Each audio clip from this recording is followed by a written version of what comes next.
Hey guys, how's it going? I'm Saprina, and in this video I want to help you figure out how to get any job you want. I'm telling you this, I'm actually going to share with you my own story about how I got a dream job, and I say a dream job because it's no longer my dream job, but at one point it was, and that was to be a TV journalist at an international news station. So even though I had a background in law and politics, I didn't have a background in media per se. I didn't go to journalism school. There was a lot that I knew that I didn't know.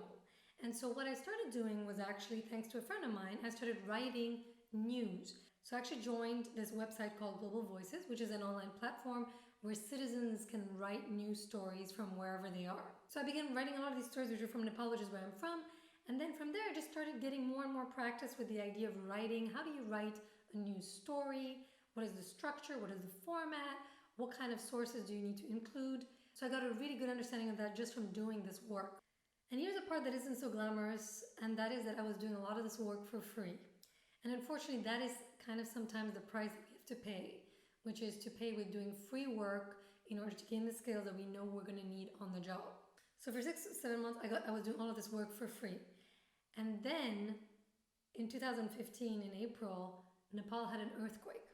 And it was a huge earthquake with devastating consequences.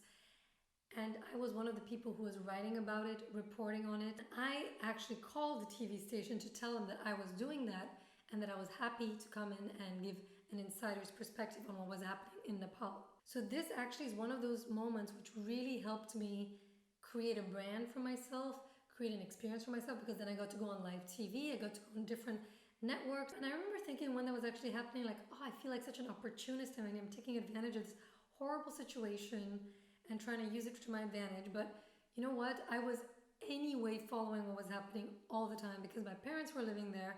And so I was stressed. I was not able to sleep. I was not able to do anything besides follow the news. And this was actually a way for me to use what I was already doing and build a path for myself. So I do think that it's super important to be able to identify opportunities when they arise and go and be very proactive about it. Because the fact is, even though I was writing, even though I had a lot of stuff coming out, nobody else was coming and looking for me.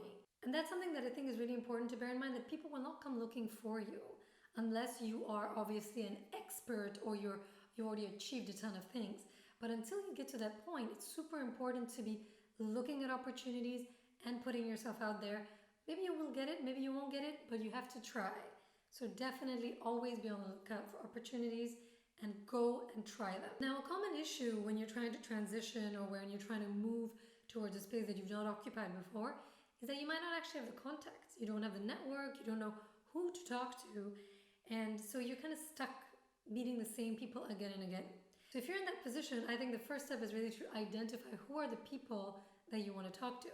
And one of the best pieces of advice I think I've ever gotten was to always speak to people who are where you want to be. A lot of people call it the man in the arena speech, and this is the passage that changes my life. It's not the critic who counts. It's not the man who points out how the strong man stumbles or where the doer of deeds could have done it better. The credit belongs to the person who's actually in the arena, whose face is marred with blood and sweat and dust, who at the best, in the end, knows the triumph of high achievement, and who at worst, if he fails daring greatly. So the moment that I read that, I closed my laptop, and this is what shifted in me. 3 huge things. First, I spent the last 12 years studying vulnerability, and that quote was everything I know about vulnerability. It is not about winning, it's not about losing, it's about showing up and being seen.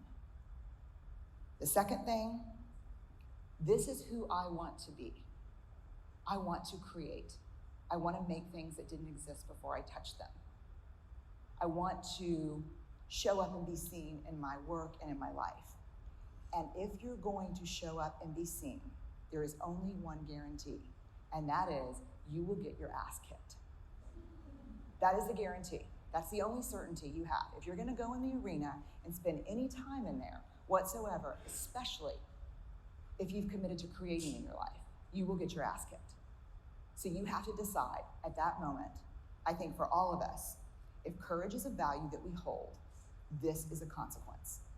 You can't avoid it. The third thing, which really set me free, and I think Steve, my husband, would argue has made me somewhat dangerous, is kind of a new philosophy about criticism, which is this.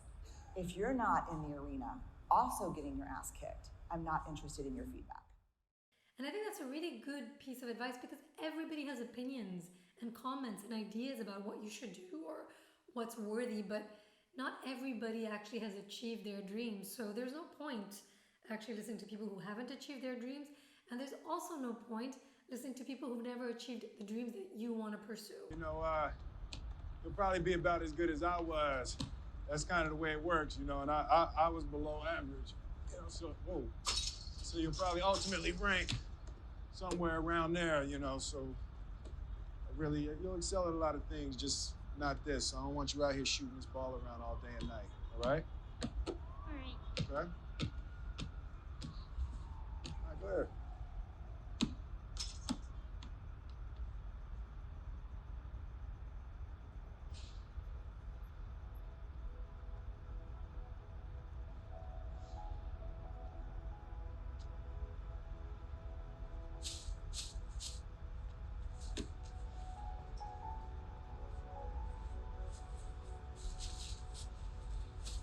Hey.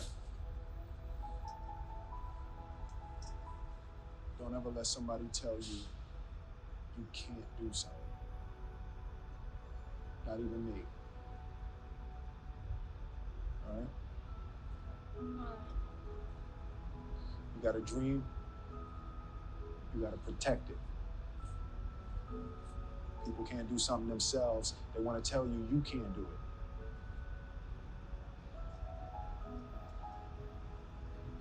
You want something, go get it. Period.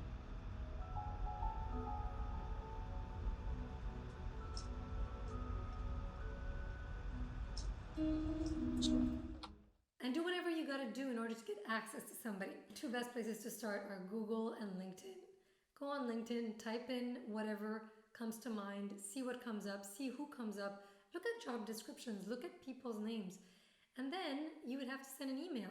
Send an email or send a message. But also bear in mind, why would this person really want to help you? What do you have to offer at the point that you're reaching out to them that would make sense for them to help you with? Because if you're just starting out and this person is already an expert in their field, you're not really adding value to them, right? You're actually taking value from them.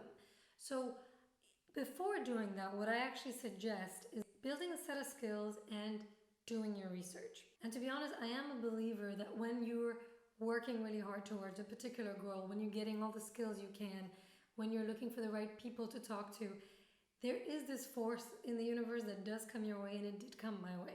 And serendipity is kind of like an opportunity that you create for yourself, but it's also just an opportunity that comes across sometimes in life. So while I was building my skills, while I was networking, while I was going on live television, I actually went and volunteered with this shelter for refugees in France. And that's where I happened to meet a journalist whose daughter was actually a journalist at the TV station I wanted to work at. And when I told her what I wanted to do, she introduced me to her daughter, who then I was able to speak to. I was able to understand what the job entailed, what it takes to become a video journalist at this TV station. She was willing to look over my CV, my credentials, tell me what skills I needed, and she also was willing to send my CV to the right people directly. And that is actually how I ended up getting this job.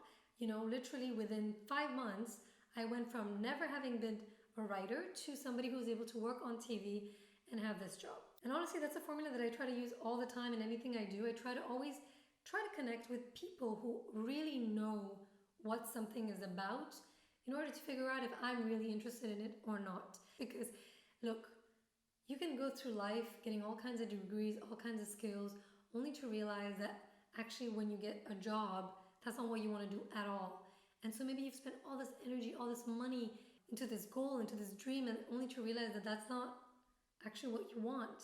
And that happens to all of us. I mean, we grow out of things, we grow into things, but to actually get the perspective of somebody who's already in it is really invaluable. And so I would always encourage anybody to always start there. Start with that relationship, start with a human being at the end. And if what they say inspires you, it's only going to motivate you further and give you the strength to continue. And the funny thing is, once I got that job, I realized that all these things I had imagined about the job were not true. Like, it's not true that I felt extremely knowledgeable and extremely connected. I actually felt really disconnected, and I felt I felt like a fraud. Because actually, when you watch the news, there is so little information you're actually getting. And I know that now because I've been one of those people to create that information for you. So honestly, the sooner you can get inside information, inside access, go get it, see for yourself if it makes sense. And then if it does, pursue it with all your heart. Thanks for watching, guys. If you like this, please give me a subscribe and a like, and I'll see you in the next video.